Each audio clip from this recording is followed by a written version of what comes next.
د هند بهرنیو چارو وزارت د پاکستان له لوري پر افغان خاورې تیری یا د پاکستان د پوځي رژیم لخوا پر افغان خاورې باندې چې له کبله ډیر شمیر ملکي خلک په شهادت ورسېدل دغه تیری غندلی ده ویلي چې د افغانستان ارضي تمامیت ته باید احترام وسی له دې مخکې هم د پاکستان د دغه ډول تیریو په اړه ویلي چې دا پر افغانستان باندې برید نه پر سیمې باندې برید ده دا په دې معنا چې د افغانستان بېثباتي د سیمې بېثباتي ده نو له هغه وراخوا بیا د شانګهای غړي هیوادونو روسیې هم دا خبره کړې وه چې له افغانستان سره باید په ګډه د ترهګرۍ پر وړاندې مبارزه وسي دا هغه مشترکه ژبه ده چې نن د افغانستان په تړاو سیمه وړاندې کوي بل خواته بیا د افغانستان دپاره د پاکستان پخوانی ځانګړی استازی آصف درانی وایي چې په پاکستان کې شته ستونزې یا پاکستان له کړکېچ سره مخامخ ده چې د دغه کړکېچ عامل افغانستان و هندوستان ده د نن شپې بحث مو د افغانستان و د هندوستان اړیکې دي په پروګرام کې راسره درې تنه قدرمن میلمانه دي هر یو سیاسي شنونکی او دیني عالم ښاغلی میرسیاف ابراهیم خیل بل میلمه راسره د ټولنیزو او سیاسي چارو شنونکی ښاغلی سید عبادالله صادق او راسره بل میلمه هم سیاسي شنونکی ښاغلی ډاکټر سید ذاکر شاه سادات ده چې د پروګرام په جریان کې کوشش کوو چې راسره وصل سي په سلامونو مو هرکلی کوم تاسو ته له شمشاد راډیو تلویزیون څخه تاوده بحثونه وړاندې کوم صادق صاحب تاسو د افغانستان او د هند روابط په اوس وخت کې څنګه ارزوئ بله سلام او درناوی جناب علیزی صاحب تاسو ته ابراهیم خیل صاحب تاسو ته لیدونکو اوریدونکو ته یقینا ګورئ هیوادونه خپلو کې تعاملات لري تعلقات هم لري بعضې هیوادونه خپلو ګټو ته ګوري خپلو موخو ته ګوري خپلو ستراتیژیکو اهدافو ته ګوري او په سیاسي لحاظ اقتصادي لحاظ او همداسې امنیتي لحاظ باندې هیوادونه دا لازمه ده چې یو بل سره تعامل ولري یو بل سره تفاهم ژبه پیدا کړي او بالاخره کومې ستونزې کوي د هغه د خبرو اترو له لارې حل شي او هغه د افهام او د تفهیم د لارې حل شي ځکه چې جنګ هیڅکله هم د حل لاره نه وه همیشه هند په تیرو 5 کلو کې له افغانستان سره څنګه و تیرو 5 کلو کې نه چې هند سره موږ ډېره پخوانی مخینه لرو ډېر اوږد تاریخ لرو که هند په باره کې داسې یو عمومي نظر ورواچو نو زمونږ ډیری امپراتوران که هغه سلطان محمود غزنوي و که هغه احمد شاه ابدالي و که هغه شیرشاه سوري و که هند کې به څه مشکلات پیدا کېدل نو هلته دغه حکومتونه همداسې وو نو یو د بل مرستې ته به یې وردنګل اوس داسې یو حالت راغلی دی چې په افغانستان مرستې ته ضرورت لري نو د افغانستان دپاره هم باید هیوادونه که هغه د سیمې هیوادونه دي یا لوی هیوادونه دي هغه هم باید مرستې وکړي د تاریخ په اوږدو کې افغانستان له هند سره مرسته کړې مرستې په مختلفو اوقاتو کې په مختلفو اشکالو سره کړې ده که هلته مثلا موږ دا اوس چې بنګلادیش دی یا پاکستان دی یا مثلا آزاد کشمیر دی یا مقبوضه کشمیر دی یا شته هلته مسلمانان دي اوس دا ټول ته یو ځای که دا یو ځای په یو خطه کې پراته وو په هند کې پراته وو نو ښکاره خبره ده چې دا په میلیونونو انسانانو په سلګونو میلیونو انسانانو نو په هغه وخت کې دوی سره د مرستې دپاره افغان هغه وخت امپراتورانو مرسته کړې ده کومک یې کړی دی د ظلم مخنیوی یې کړی دی او د دوی غږ ته لبیک ویلی دی کله چې دلته موقت حکومت جوړېده هم تاسې ولیدل چې موقت حکومت په کابل کې د دوی دپاره جوړ شو د هندوستان دپاره نو رالو دې ته چې د هندوستان د خارجه چارو د وزارت ویان چې کومه خبره کړې ده هغه ته راځم په تیرو 5 کلو کې څه کړي دي هند له افغانستان سره ښه ګورئ د تیرو 5 کلو خبره که راواخلو نو یقینا د افغانستان سره هغه څه چې باید کړي وی خو نه دي شوي خو څه ناڅه داسې څه لکه مثلا زموږ ګاونډی هیواد پاکستان یې کوي دا خو دغسې څه خو یې نه دي کړي که نه مثال د خبرې د افغانستان سره د صحت په باره کې د تعلیم په باره کې د زراعت په تړاو په سیاسي اړیکو کې مثلا په سفارتخانې په پرانیستلو کې هلته سفیر منل دا ټول هغه څه دي چې هندوستان د روغنیتۍ په بنیاد باندې د افغانستان سره چې 50 کاله دلته جګړه شوې ده اوس د جګړې نه راوتلی هیواد دی اوس باید د افغانستان سره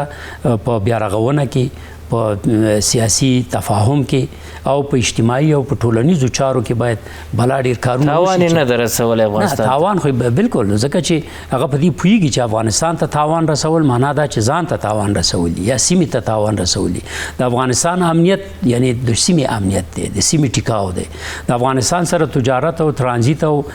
د صحت په باره کې د تعلیم په باره کې د سیاسي چارو د رغون په باره کې د افغانستان आवाज اوچتول په نړیواله ټولنه کې دا معنا ورکوي چې هند غواړي د افغانستان سره د روغې له لارې د سمون د لارې د خبرو اترو له لارې راوړاندې شي ځکه چې څومره جنګونه په افغانستان کې شوي دي که د هر چا لخوا نه شوي دي که لوی قدرتونو کړي دي که مداخلې شوي دي که دسیسې جوړې شوي دي که توطیې شوي دي هغوی نتیجه نه ده ورکړې افغانانو ته خپله خاوره په ډېره زیاته ګرانه ده دا زموږ وطن دی دې ته موږ مور وایو د دې د وطن دپاره هلې ځلې کول د حتی وینه تویول دا د افغانانو په فطرت کې دی نو دې دپاره ویلی شو چې د هندوستان دا موضوع درک کړې ده چې څنګه وکړی شي د افغانستان سره د افغانستان د خلکو سره هغه حکومت چې په دې جغرافیه باندې په دې ملت باندې دلته حاکمیت ولري دلته ثبات وي او د هیوادونو سره د روغې جوړې له لارې وغواړي چې مخکې لاړ شي نو ښکاره خبره ده چې هندوستان یو د هغه هیوادونو څخه دی چې د چین او د روسیې نه وروسته اقدامات کړي دي سیاف صاحب تاسو څه وایاست چې افغانان د هند په اړه څه نظر لري په عموم کې نحمده ونصلي على رسوله الكريم أما بعد فأعوذ بالله من الشيطان الرجيم بسم الله الرحمن الرحيم لا يستوي أصحاب النار وأصحاب الجنة أصحاب الجنة هم الفائزون صدق الله العظيم علیزه صاحب تاسو ته ګران ورور صادق صاحب ته او سادات صاحب ته د شمشاد نړیوال تلویزیون لیدونکو او اوریدونکو ته خپل سلام او احترامات وړاندې کوم وعلیکم السلام امید صاحب د هندوستان افغانستان تاریخ ته نظر وکړو د افغانستان او هندوستان اړیکې مناسبات ډېر ښه دي او د تاریخ په اوږدو کې هندوستان د افغانستان سره همکاري او همدردي کړې ده د افغانستان د ملت سره د افغانستان له ولسونو سره یې خواخوږي کړې ده دا چې په دې اواخرو کې یا 15 کاله د امارت اسلامي کله چې فتح راغلې ده او پاکستان وخت نا وخت د افغانستان په حریم باندې تجاوز کوي ناروا عمل کوي بېګناه افغانان په شهادت رسوي هندوستان هیواد همیشه غندنه کړې ده او دغه کار د اسلامي او بین المللي او خصوصا د ګاونډیتوب اصول خلاف عمل بللی ده روابط د افغانستان او هندوستان که موږ وګورو په تیر تاریخ کې هم ویزې به د افغانستان سره آزادې وي تجارت ول مریضان بل ته موږ ور انتقالېدل حتی چې کله کله پاکستان به بارډر او د مرزونه به تړل علیزه صاحب نو هندوستان به حتی ویزې به افغانانو ته اسانه کړي دلته به مریضان هندوستان ته انتقالېدل همدغه شی دلته پاکستانی چارواکي بیا په دې نظر دي چې ولې افغانان له هندیانو راضي دي او له موږ څخه ناراضه علیزه صاحب یو شی درته وایم چې د تاریخ په اوږدو کې واقعا پاکستان سره موږ اوږد سرحد لرو بیا دوه اسلامي هیوادونه دي که چیرته پاکستان د پاکستان نظام صادقانه شکل د افغانستان سره د افغانستان له ملت سره ښې اړیکې لرلی باید مناسبات یې ښه وی خو متاسفانه وایو د تاریخ په اوږدو کې پاکستان همیشه د خپل د بادار د خوشحالولو دپاره د خپل د بادار نه د امتیاز اخیستو دپاره وخت نا وخته په افغانانو باندې د افغانستان په ملت باندې د افغانستان په خاوره باندې تجاوز کوي ظلم کوي ناروا کوي بېګناه افغانان په شهادت رسوي هندوستان خو تر اوسه دا کار نه ده کړی د افغانانو سره یا د افغانستان له خاورې سره د افغانستان له وګړو سره چې دی راشي او دغه شی بمبارۍ وکړي د موږ بېګناه افغانان په شهادت ورسوي که یې ګټه ډېر نه رسېږي هغه شر هم موږ ته نه رسېږي خو پاکستان همیشه موږ ته د خیر نه شر ډېر رسېدلی ده په دې خاطر باندې ګوره علیزه صاحب کله چې اسلامي نظام راغل د فتح راغله باید د اسلامي امارت سره ښه اړیکې لرله ښه تعاملات یې کړی وی پاکستان هیواد باید رسمیت پېژندنه وی موږ فرضي کرښه لرو د پاکستان هیواد سره او همدغه راز موږ هلته مناسبات لرو ښکته خواته پښتونخوا کې موږ قومونه ورونه هلته پراته دي حتی هغه سره فامیلي ارتباطات لرو موږ باید دغه مرز بیخي له منځه تللی وی دا مرز نه وی په حساب دغه ګیله باید پاکستاني چارواکي له ځانه وکړي چې ولې زه د هند په رقم نسم کولی له افغانانو سره ثبات ته کار وکم یو شی علیزه صاحب د پاکستان هغه سیاسیون د پاکستان چې څوک په قدرت کې دي خصوصا یو خاصه کړی همیشه د خپل ملت د غولولو دپاره یا د افغانستان د مجاهد ولس دپاره همیشه دغه اتهامات شایعات کوي در حالا کې دومره شی نشته هغه کوم حراس ایره چې د پاکستان حکومت لري د پاکستان هغه خاصه کړۍ لري چې د افغانستان نږدې کېدل هندوستان سره دا به زموږ په تاوان دا هېڅکله دا حقیقت نه لري خبره ده لیکن خبره دغه ده چې باید پاکستان ملت خپل سیاستونو کې تغییر راولي تر څو پورې چې د پاکستان نظام په خپلو کړنو سیاستونو کې تغییر را نه ولي او خپل په صادقانه شکل د افغانستان له حکومت سره د افغانستان له نظام سره ښې اړیکې ونه لري هېڅکله هم موږ نشو کولی خپل هدف ته ورسېږو او ښه مناسبات ولرو نو بنا په ده باندې چې پاکستان همیشه خپل د بام واوري د افغانستان په ولس باندې د افغانستان په حکومت باندې وراچوي او د خپل هغه ناروا او شوم کړنو دپاره چې ملت ته خپل قناعت ورکړي دغه شي کړنې کوي چې هغه نه د ګاونډیتوب اصول مراعتوي نه هغه د اسلامي ورورولۍ هغه مراعتوي نو بنا په دغه باندې هندوستان که ډېر خیر موږ ته نه رسېږي هغه شر هم موږ ته نه رسېږي خو د پاکستان که خیر نه رسېږي شر ډېر موږ ته رسېږي صادق صاحب تاسو د هندوستان د بهرنیو چارو وزارت د وزیر د خبرو په اړه څه وایاست چې د افغانستان په تړاو یې کړي او علیزی صاحب داسې دا خبرې مختلفې وي که نه په مختلفو سټیجونو باندې وي دا غږ اوچتول هم څه وړه خبره نه ده مثلا هندوستان که غږ کوي چې په افغانستان باندې د پاکستان کړنې سیاستونه حملې او تجاوز دا غندي دا لوی خبره ده ځکه هندوستان یو لوی هیواد دی او داسې یو غږ کول د سازمانونو لخوا که ملل متحد دی که مثلا د روسانو لخوا کیږي چې نه دی شوی په هغه شکل یا مثلا چینایان د پاکستان سره په یو ډول دوستی لري ستراتیژیک ملګری دی یا مثلا هندوستان د پاکستان دښمني لري نو د افغانستان په تړاو په دې سیمه کې او په نړۍ کې دا سیاستونه مختلف دي تاسو وګورئ د امریکا رئیس جمهور وایي چې په افغانستان باندې حمله کول یا د پاکستان لخوا چې کم تروریستي ډلې په کم ځای کې ځپل کیږي د دوی موږ حمایت کوو یعنی یو خواته د امریکا جمهور رئیس د حمایت غږ کوي د سنګاپور د پخوانی سفیر په دغه کې په روسیه کې هغه غږ کوي چې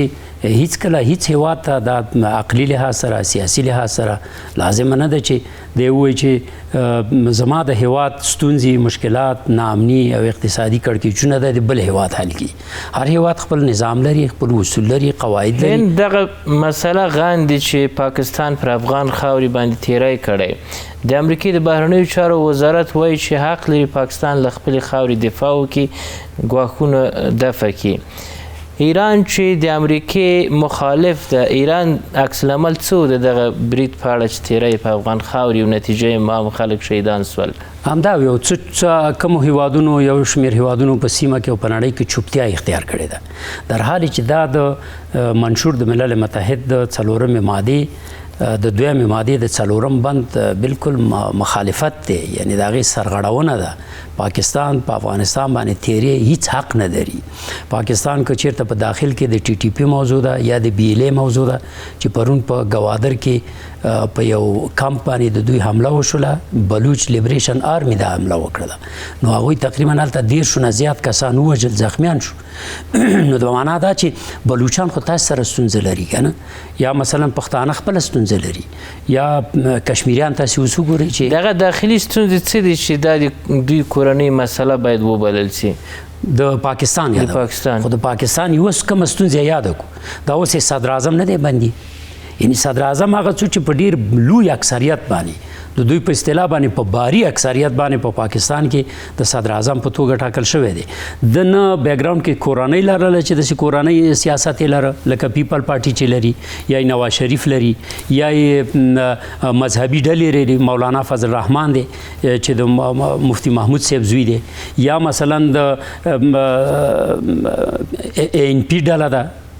تنظیم دی چې اوسې مشري دغه کوي اسفندیار ولی کوي وبخئ ایمل ولی کوي چې د هغې نه مخکې اسفندیار ولی و هغې نه مخکې ولی خان و د هغې نه مخکې باچا خان و اوس دا ګوره یو کورنی سیاست دی که نه نو دلته خو د خو کورنی سیاست هم نه لوبه دا خو مستقل راووته یو کرکټر او بالاخره د سیاست په میدان کې کرکټر شو او خلکو ومنه بلوچانو ټي ټي پي څخه څه اخیستل سوي چې نن دوی خپل حق غواړي له پاکستان د بلوچان خو غږ د ازادۍ کوي هیڅکله دوی د حق غوښتنه نه ده کړې. دا وایي چې زما ازادي راکړه او زه یو آزاد یم، هیواد یم او زه باید یو آزاد هیواد اوسم. هلکه څنګه چې مخکې ومه موږ بلوچان باید آزاد اوسو. د ازادۍ هغه اوږده یوه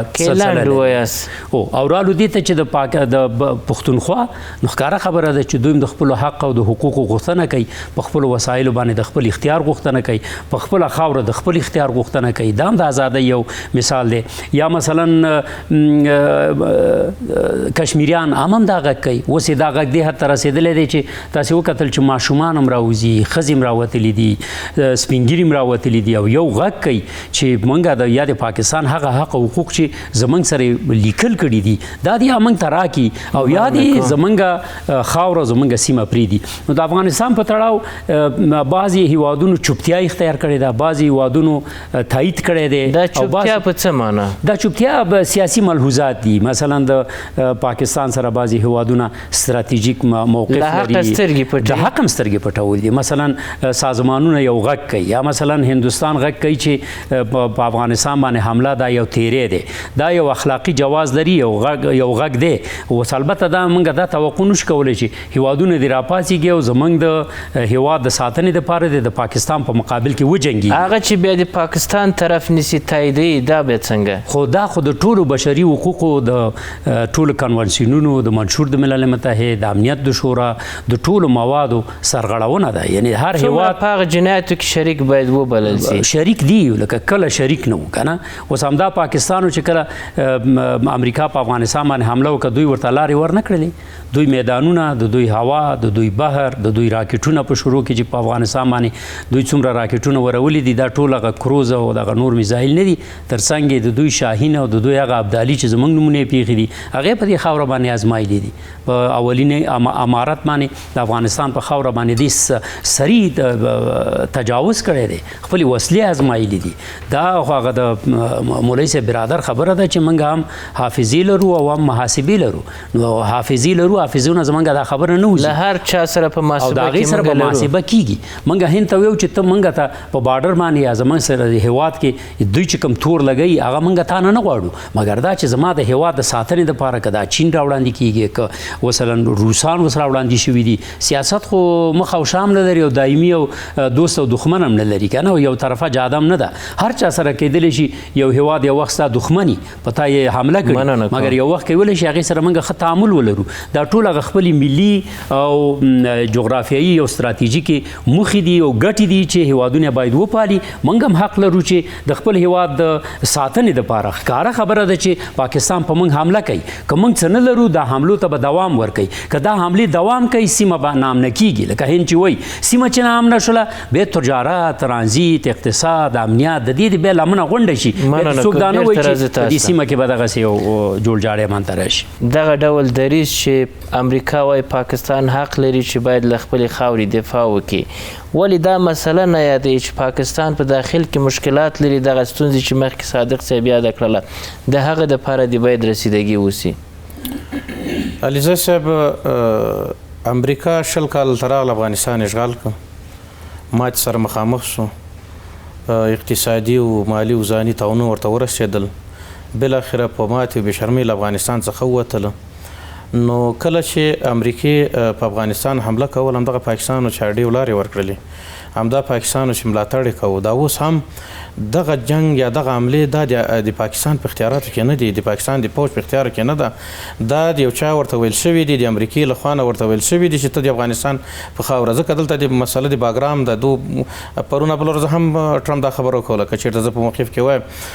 زه په نظام کې وایم، نو په دغه شکل چې جو بایډن له افغانستان څخه زه نه شوی وتلی، ما به ډېر شرایط په افغانانو ایښي وای. که اوس راسو هند ته، د هند له خوا په 5 کلو کې باید کم څه ترسره سوی وای له افغانستان سره؟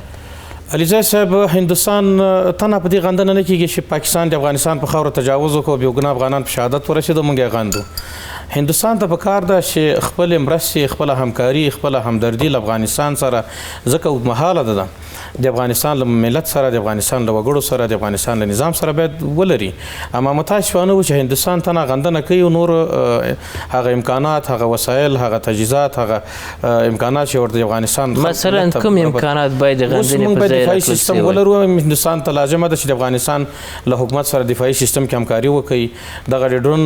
مسلې د همکاري وکړي نور تجهیزات کې همکاري وکړي یا غتیر وسایل چې پاتې ترمیم ته ضرورت لري د همکاري وکړي د افغانستان د ملت سره د افغانستان د نظام سره ځکه مخکې دوست هم ورته اشاره وکړه صادق صاحب هم ویلې که افغانستان نام نه وي د افغانستان هر ورځ پاکستان په موږ داسې بمبارۍ کوي د موږ بېګناه افغانان شهادت رسوي دا په سیمه باندې ډېر تاثیرات غورځوي په هندوستان باندې هم غورځوي ځکه موږ همیشه د هندوستان په هغه باندې بدنامه یو اما هندوستان هېڅکله داسې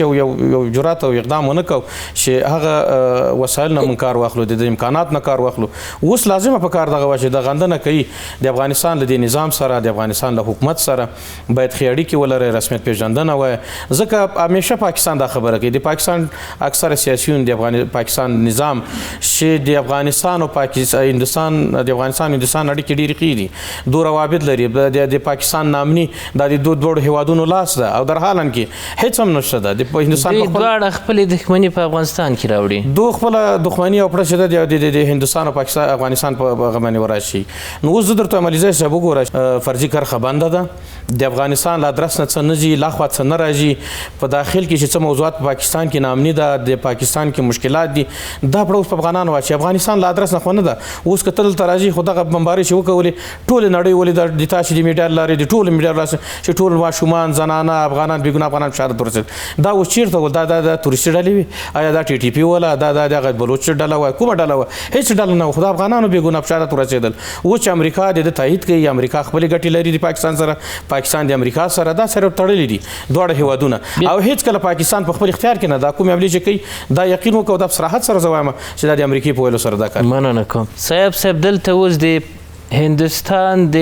افغانستان مشترکات دي موږ څه مشترکات سره لرو چې په اساس باید مسؤلیت ډیر واخیستل سي د هندوستان لخوا نه دا چې یوازې وغندل سي علیزی صاحب د هندوستان سره موږ تاریخي روابط لرو اړیکې لرو مناسبات لرو د هندوستان هیواد ته پکار ده چې دغه اړیکو په اساس باندې د افغانستان له حکومت سره د افغانستان له خلکو سره باید ودرېږي په کلکه ودرېږي په غندنو باندې نه کېږي چې موږ یې غندو هغه وسایل چې افغانستان ضرورت لري د افغانستان نظام ورته ضرورت لري هندوستان ته پکار ده چې دا د افغانستان حکومت ته په اختیار کې ورکړي تر څو د خپل هیواد د خپل خاورې نه د تامینات ارزي نه په کلکه موږ دفاع وکولی دا د افغانستان دفاع ده او که بیا د سیمې دفاع ده که چیرې د سیمې هیوادونه د هندوستان په شمول امکانات علیزی صاحب دا تنها د افغانستان دفاع نه ده بلکې د سیمې دفاع ده ځکه نړۍ ته ټول ته معلومه ده چې پاکستان هیواد د تورستانو ځاله ده هلته تورستان روزل کیږي تربیه کیږي تمویلیږي له کوم ادرس نه ورته امکانات برابریږي دا خو نړۍ هم په ده باندې پوهېږي د سیمې هیوادونه هم په ده باندې پوهېږي نو بنا په دغه باندې که چیرته د پاکستان هیواد دغومره جرأت پیدا کړي چې د همسایه هیوادونو باندې تجاوز کوي ورځ په ورځ ناامني رامنځته کیږي نو دا طبعا په سیمې هیوادونو باندې په هندوستان باندې په نورو هیوادونو باندې چین روسیې باندې منځني اسیا هیوادونو باندې ایران په دې ټولو باندې اثرات غورځي نو بنا په دغه باندې باید هندوستان په کلکه د افغانستان له حکومت سره د افغانستان له نظام سره باید په دفاعي سیستم کې په نورو تجهیزاتو کې مرسته وکړي تر څو د پاکستان دغه ظالمانه کړنې مخه ونیول شي ځکه نوم خو ماسې نم بد ده پې باندې پاکستان هم دا ادعا لري چې د پاکستان د افغانستان او د هندوستان نظامونه سره یو دي او په پاکستان کې نامني د دواړو لاس ده در حالا کې څه هم نشته ده ځکه دا نامني ټوله د دوی خپله موضوع ده داخلي خپله د پاکستان موضوع ده دلته خپله امتیازات اخلي نړۍ نه امریکې نو بنا په دغه باندې باید هندوستان له افغانستان سره ښې اړیکې ولري او همکاري وکړي صادق صاحب پاکستان چې کوم فشار پې راسي وایي چې افغانستان د هند لخوا استفاده کیږي د سید علیزی صاحب په نظامي لحاظ باندې پاکستان یو وخت ضعیف هیواد او په درې واړو جګړو کې پاکستان ډیر څه د لاسه ورکړل مثلا تاسو وګورئ 15 کال جګړه وګورئ بیا یو اویا کې دوی بنگلاديش ته لاسه ورکړ تاسو وګورئ د کارګل وضعیت ته وګورئ مثلا اوس د کشمیر وضعیت حالت وګورئ په څه وضعیت کې دی د نن پاکستان کې څومره لویه اړې ګړې روان دی او حتی صدر اعظمان یو په بل پسې نیول کیږي بندیان کیږي شړل کیږي وژل کیږي تاسو وګورئ ذوالفقار علي بوټو یو منتخب صدر اعظم او دوی اعدام کړ مثلا د ایوب خان او یحیی خان او ضیاء الحق او هغې نه مخکې پرویز مشرف او اوس مارشال صاحب دغه عاصم منیر دا ټول قیادت خو د ده په لاس کې دی. زه یو شي ته غواړم اشاره وکړم چې هندوستان غواړي د پاکستان او د افغانستان او په سیمه کې چې کم مشکلات د پاکستان لخوا پیدا کیږي یا خپلو خلکو ته پیدا کیږي یا د سیمې هیوادونو ته پیدا کیږي، دا په یو ډول هندوستان خو ډېر د سیاست کې پوخ هیواد دی، دا یو ډول کریډټ ځان ته اخلي. په څه معنی؟ په دې معنی چې انګلیسانو ته باندې دا یو غیر مستقیم غږ دی، په دنیا باندې غږ دی، په نړیوالو باندې غږ دی او په مسلمانانو غږ دی چې هغه هیواد چې د هندوستان د بدنې نه غوښته چې ځان جدا کی، دلته باید امن وي، دلته سوکالي وي، دلته اسلامي حکومت وي. یوه دمه لرو، درنو لیدونکو بیرته راګرځو.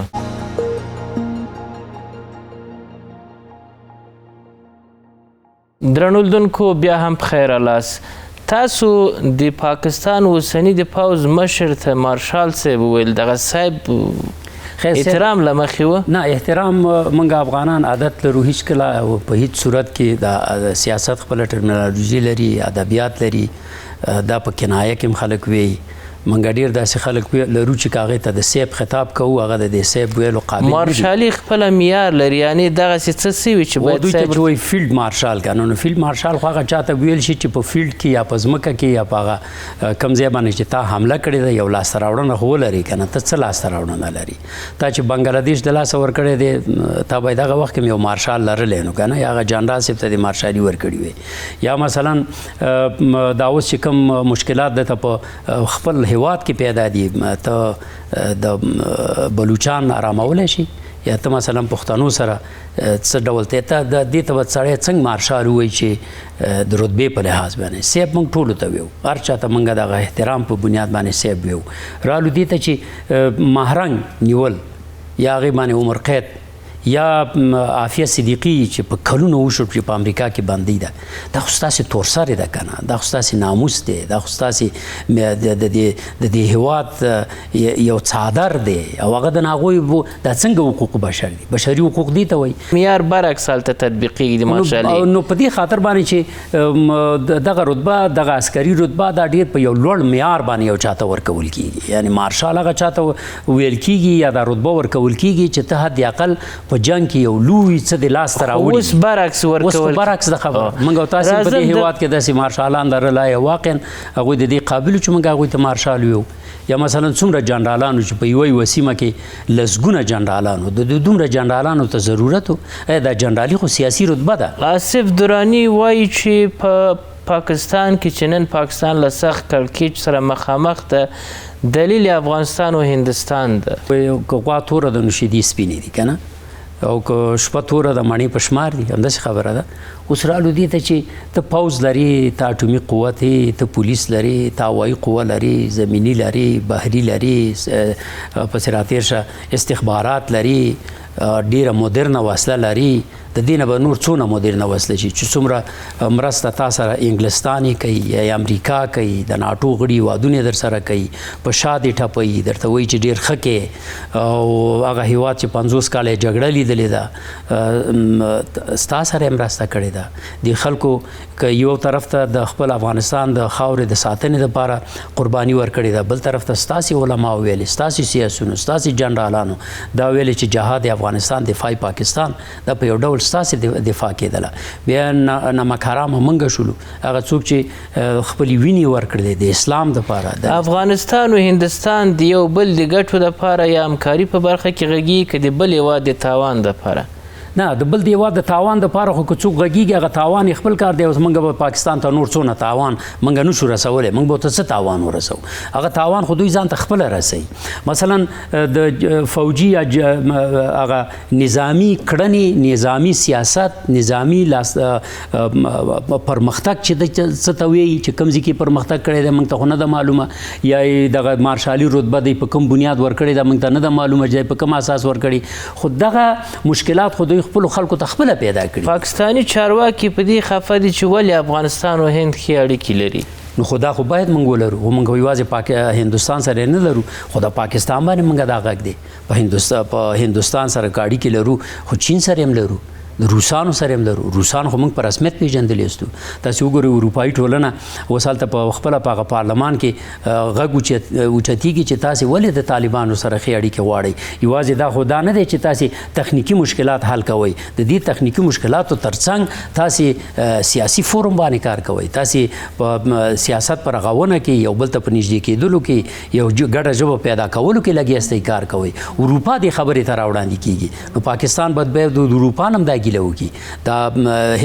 روسانو نه دي موکړي چې تاسې ولې افغانستان په رسمیت پیژندلی دی، یا د مثلا د چین نه دي دا ګیله وکړي چې ته ولې د افغانستان سره مرستې کوې. بیرته راځم تاسو ته. ابراهیم خیل صاحب که چیرته واقعا هند غواړي له افغانستان سره ژمن واوسي، په اول قدم کې باید په تېرو 5 کلو کې کوم څه صحیح وایي؟ علیزی صاحب په تېرو 5 کلو کې هندوستان باید د افغانستان د نظام سره تعامل کړی وای، رسمیت پیژندنه باید وای، سفارتخانې د دواړو هیوادونو باید خلاص شي وای، ځکه دنیا که کوم حراس لره ده چې دلته افغانستان کې نامني اوس الحمدلله امنیت تامین ده، مواد مخدر موضوع نشته ده، د افغانستان تعمیت ارجینه امارت اسلامي حاکمیت لري، هغه کوم ناخوالې چې دنیا ته حراس لره ده هغه اوس له منځه تللي دي. نړۍ ته هم نوره پلمه نه ده پاتې چې د افغانستان اسلامي امارت سره تعامل ونه کوي، د سره رسمیت پیژندنه ونه شي. نو هغه کارونه چې باید رسمیت پیژندنه کړې وای، ښې اړیکې وای، مناسبات وای، تجارت وای، همدغه راز په نظامي بخش کې باید همکاري وای د هندوستان. هغه خو تاسو یاد کړله. نن افغانستان د هند لپاره څه کولی شي؟ نن افغانستان د هند لپاره د افغانستان ګوره یو آزاد مستقل هیواد ده، د افغانستان تعمیت ارضي باندې امارت اسلامي حاکمیت لري، د هر هیواد سره ښې اړیکې غواړي، نه تنها هندوستان، له پاکستان سره هم غواړي، له ایران سره هم غواړي، له منځني اسیا هیوادونو سره هم غواړي. موږ څه کولی شو د هند لپاره؟ د هند لپاره موږ دا شی کولی شو چې د سیمې لکه د نور هیوادونو سره چې تعامل لرو د هندوستان سره هم لرو، او د ښه تجارت باید ولرو، ښې اړیکې باید ولرو، مناسبات مو ښه وي د هندوستان سره. نو دا معنا نه ده چې موږ د هند سره نږدې شو پاکستان د حراس ولري، پاکستان د باید د حراس ونه لري. که چیرته پاکستان هیواد د پاکستان نظام باید دا خبره درکړي که د افغانستان له حکومت سره تعامل وکړي، دا په دې معنا نه ده چې یو هیواد که تعامل کوي دا د په ځان باندې ده. موږ له هند سره هم ضرورت لرو، له منځني اسیا هیوادونو سره هم لرو، له پاکستان سره هم لرو، ځکه د افغانستان خارجه سیاست هم دغه ده. متقي صاحب هم بارها ویلي چې د افغانستان خاوره، د افغانستان له ادرس نه، د افغانستان له تعمیت ارضي نه د هیڅ هیواد یا ګاونډي هیواد په ځان باندې استعمالیږي، او الحمدلله دا په عمل کې هم ثابته کړې ده. 5 کاله د امارت اسلامي تیریږي، تر اوسه د افغانستان له ادرس نه په یو هیواد باندې هم تجاوز نه ده سوی. دا چې پاکستان خپله همیشه د بم واوري په افغانانو وراچي، دا بېله خبره ده. له افغانستان له ادرس نه تر اوسه پاکستان ته هم زیان نشته، هندوستان ته هم نشته، ایران ته هم نشته، د نړۍ نورو هیوادونو ته هم نشته ده، ځکه افغانستان 15 لسیزې کېږي جنګونه پرې تېر شوي دي. اوس افغانستان غواړي چې اقتصاد محوره شي، دلته پرمختګ وکړي، تجارت ولري، اقتصاد ولري، او د سیمې هیوادونو سره ښې اړیکې ولري. صادق صاحب په اقتصادي برخه کې هند څه کولی شي له افغانستان سره چې هغه بنیادي او غیر بنیادي دي؟ او په ګوري داسې ده چې هندوستان سره موږ څه کولی شو یا هندوستان موږ سره څه کولی شي. هندوستان موږ سره ډېر څه کولی شي. موږ چې هندوستان سره څه باید وکړو یا د سیمې هیوادونو سره څه کوو، هغه ژمنه موږ اسلامي امارت په دوحه کې هم کړې ده، امریکا غوندې لوی قدرت ته هم کړې ده، ملل متحد ته هم وړاندې کړې ده، او هغه 21 غړي هیوادونه چې هلته ناستو ناظرینو په توګه هغوی ته هم دا خبره وشوه. موږ تر اوسه څه کړي دي له هند سره؟ د هند سره نه، د ټولې دنیا سره موږ دا کړي دي چې دلته تروریزم ټکول شوی دی، دلته د داعش ډله نشته دی، دلته د کوکنارو کرکیل او د هغې قاچاق 0 ته رسېدلی دی، دلته مثلا اوس امنیت دی، دلته هیڅ چاته په سیمه کې هیڅ چاته خطر نشته. که تاجکستان تشویش لره هغه تشویش یې رفع دی. ازبکستان، ترکمنستان، قزاقستان، قرغیزستان، آذربایجان دا هیوادونه لګې دي را روان دي د افغانستان د اسلامي امارت سره نږدې کېږي، اړیکې لا پراخوي، دلته غواړي فابریکې پرانیزي، دلته پر بیا رغونه کې کار وکړي، څوک په معدنو کې کار غواړي، څوک په برق کې کار غواړي. حتی زموږ یو وادي چې زموږ دغه دی د تاجر دی، هغه په افغانستان کې د 10 میلیارډ ډالرو په پانګه اچونو کې غواړي دلته په برق باندې کار وکړي، څوک دی راشي خط ریل باندې کار کوي، اقتصاد پیاوړی کوي. هندوستان په اقتصادي برخه کې څه کولی شي؟ ډېر څه کولی شي. هندوستان په صحي برخه کې ډېر زیات پرمختګ کړی دی. وزیر د صحت چې هلته تللی او د هغې سره کافي ډېر مثلا په دې تړاو لاسلیک دغه کړي دي، قراردادونه کړي دي. یا د صنعت او د تجارت وزیر تاسې وکته چې لاړه، د دې وزراو سره یا په نظامی برخه کې یا په اوبخور برخه کې، په زراعت کې، په مالدارۍ کې کافي تجربه تجربه لري، ډېر زرخیزه هیواد دی، ډېره اوږده مخینه لري د دې خبرې. حتی انګلیسانو به دې ته د سرو زرو چرګ ویو. نو دا په زراعت کې، په مالدارۍ کې، په سردخونو کې یا یخونو کې دوی موږ سره ډېر څه کولی شو. اوس راځو دې ته چې هغه یو ټکی ما نه پاتې شو چې زه غواړم بار اما هغه دا و چې هندوستان افغانستان په تړاو باندې چې یو څه ناڅه غلی دی، هغه دې ته چې دا هندوستان د پاکستان د هندوستان د بدنې نه رابیل شوی دی او دنیا ته اوس دی ښیي، مسلمانانو ته هم ښیي چې دغه اسلام آباد، هغه پاکستان او هغه لا اله الا الله. وګورئ چې په لا اله الا الله کې څونه دوی دغه دي، دا په دې وزن پوره دي. پاکستان چې ځان ته پاک وایي د نورو ته چټل ښکاري، هغه څونه په دې پاک دی. او اسلام آباد دا واقعا په اسلام باندې آباد دی. دا څه روان دي که نه؟ د خپلو اسلامي مسلمانانو هیوادونو سره ټولو ضعیفه هیواد، جنګ ځپلی هیواد افغانستان دی، هغې سره څه کوي؟ د سیمې د هیوادونو سره څه کوي؟ د مثلا د دوی وسله، د دوی عسکر دا په فلسطین کې فلسطینیانو ته وښودله چې تاسې به البته دا فکر درلوده چې یو خطه، یوه جغرافیه د خاص د مسلمانانو دپاره دغه هغه جغرافیه،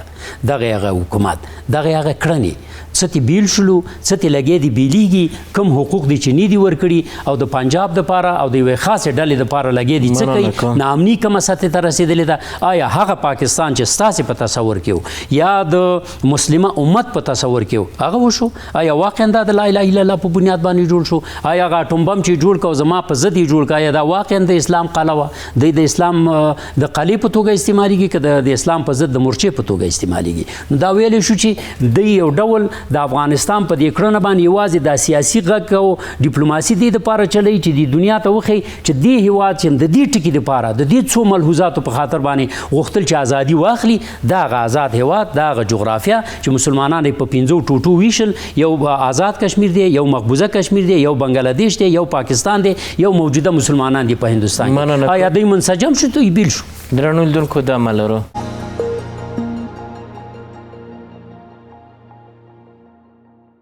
بیا هم بخیر الاس. ابراهیم خیل صاحب، یوه بله مسله چې د افغانستان او د هند ترمنځ هغه نظر چې وړاندې سو چې دواړه هیوادونه تاریخي روابط سره لري، نن څومره دا مسله یو ښه فرصت کیدلی سي چې هند او افغانستان دا زمینه تر دې حده مساعد کړي چې په اسانه هندیان افغانستان، افغانان هند ته تګ و راتګ وکړي، تر څو په عموم کې دغه جوړښتونه نور هم قوي سي؟ علیزی صاحب، د افغانستان او هندوستان تاریخ ته که موږ نظر وکړو، ښه روابط لري افغانستان او هندوستان. نو هندوستان ته پکار ده اوس الحمدلله امنیت تامین ده، هغه کوم هراس چې نړۍ لر دغه اوس په افغانستان کې نشته ده. نو د افغانستان فعلي نظام هم د سیمې هیوادونو سره نړۍ سره ښې اړیکې غواړي. هندوستان ته هم پکار ده چې تعاملات وکړي د اسلامي امارت سره. تګ و راتګ د خلکو باید څومره اسانه تګ راتګ باید په د ویزې ورکولو کې اسانتیاوې رامنځته شي. او بل موږ ډېر محصلین هندوستان ته لېږل په تېر اداره کې، په تېر جمهوریت وخت کې باید هغه زمینه اوس هم برابره شي، خلکو ته د ویزې اسانتیاوې راشي. هغه مریضان چې تګ راتګ کوي ویزه بیخي باید حتی فري شي د افغانانو دپاره، چې تګ راتګ وشي. هم د تجارت بخش کې، د نورو بخش کې باید موږ سره هندوستان همکاري وکړي تر څو افغانستان په خپلو پښو ودرېږي. په روغتیایي برخه کې باید زمینه دې ته مساعد شي چې په اسانه افغانان ولاړ شي تداوي دپاره په هند کې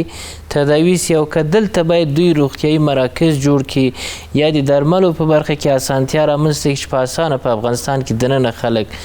علیزی صاحب تر هغې چې دا پروسه که دو روغتیایي هغه ته توجه وکړي وشي، دا خو ښه راځي چې داخل افغانستان کې دو سرمایه ګذاري وکړي. ځکه ملا برادر هم